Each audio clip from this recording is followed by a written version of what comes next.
Palakkad BJP സ്ഥാനാർത്ഥി ശോഭ സുരേന്ദ്രൻ വലിയൊരു കുരുക്കിൽപ്പെട്ടിരിക്കുകയാണ്.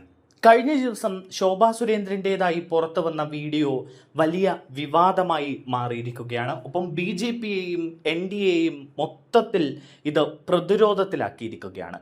കോൺഗ്രസും CPM-ഉം ഒപ്പം കടുത്ത വിമർശനവുമായി രംഗത്തുണ്ട്. ശോഭ സുരേന്ദ്രനെതിരെ അന്വേഷണം നടന്നുകൊണ്ടിരിക്കുകയാണ്. അന്വേഷണത്തിൽ ചില വ്യക്തതകൾ ഉണ്ടായാൽ ശോഭ സുരേന്ദ്രന്റെ സ്ഥാനാർത്ഥിത്വം തന്നെ റദ്ദാക്കപ്പെടുന്ന സാഹചര്യത്തിലേക്ക് കാര്യങ്ങൾ പോകും. കാരണം വോട്ടിന് പണം നൽകി എന്നതാണ് ഗുരുതരമായ ആരോപണം. ഈ ആരോപണത്തിൽ മലക്കം മറിഞ്ഞ് കളിക്കുകയാണ് ശോഭ സുരേന്ദ്രൻ ചെയ്യുന്നത്. എന്തായാലും പാലക്കാട് വോട്ടിന് പണം നൽകിയ വിവാദത്തിൽ സമഗ്രമായ അന്വേഷണത്തിന് തെരഞ്ഞെടുപ്പ് കമ്മീഷൻ പോകുന്നു എന്ന സുപ്രധാന വിവരം പുറത്തേക്ക് വരികയാണ്. ജില്ലാ കളക്ടറുടെ നേതൃത്വത്തിൽ വിശദമായ അന്വേഷണം നടത്തുമെന്നാണ് മുഖ്യ തെരഞ്ഞെടുപ്പ് ഓഫീസർ അറിയിച്ചിരിക്കുന്നത്. നിയമാനുസൃതമായ എല്ലാ നടപടികളും സ്വീകരിക്കുമെന്ന് രത്തൻ യു കേൽക്കർ പറഞ്ഞു.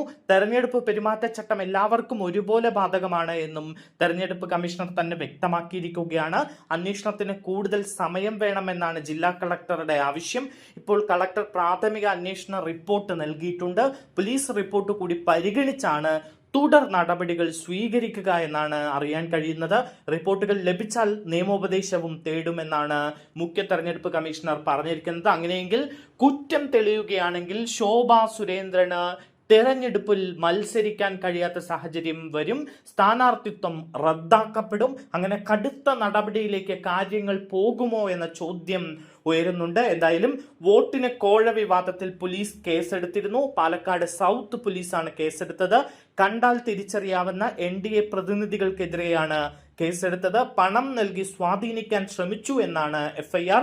മുരളീധരൻ KP-യുടെ പരാതിയിലാണ് കേസെടുത്തത്. NDA പ്രവർത്തകയായ സ്ത്രീ ദേവു എന്ന വയോധികയ്ക്ക് പണം നൽകുന്ന ദൃശ്യങ്ങൾ കഴിഞ്ഞ ദിവസം പുറത്തു വന്നിരുന്നു. പകൽ പോലെ വ്യക്തമായ ദൃശ്യങ്ങളായിരുന്നു അത്. എന്നാൽ ഈ ആരോപണം BJP-യും ശോഭ സുരേന്ദ്രനും നിഷേധിക്കുന്ന സാഹചര്യം ഉണ്ടായിരുന്നു. ശോഭ സുരേന്ദ്രൻ മാധ്യമങ്ങൾക്ക് മുൻപിൽ ഉരുണ്ട് കളിച്ചുകൊണ്ട് മറുപടി നൽകി.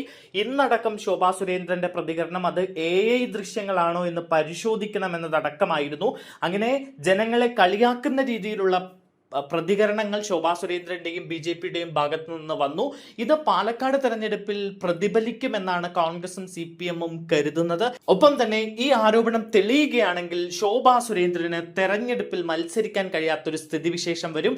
അത് BJP-യെ സംബന്ധിച്ചും ശോഭ സുരേന്ദ്രൻ എന്ന BJP-യുടെ കേരളത്തിലെ പ്രമുഖ നേതാവിനെ സംബന്ധിച്ചും വലിയ തിരിച്ചടിയായി മാറുമെന്ന കാര്യത്തിൽ സംശയമില്ല.